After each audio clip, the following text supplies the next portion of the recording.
По компликации од коронавирусот во градската општа болница 8 септември на 64 годишна возраст почина доктор Ариф Хикмет Деари, уролог од Тетово. Доктор Деари беше хоспитализиран заради невролошки проблеми, но и позитивен на COVID-19. По 15 дена болничко лекување загуби битката со болеста. Доктор Деари, кој беше само на неколку месеци до пензионирањето, е првиот лекар кој почина од компликации на коронавирусот. Изразувам жалење и длабоко сочувство до неговото семејство.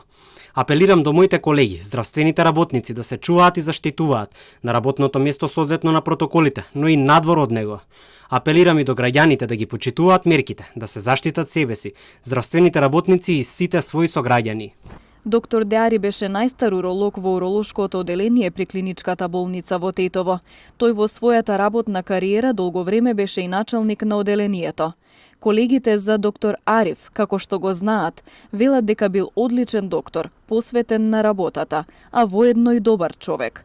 Во неговото семејство има повеќе здравствени работници и неговиот син продолжува постапките на својот татко и во моментов е на специјализација. Дипломиран лекар е и братот на доктор Деари. Доктор Деари денес беше погребан во Тетово.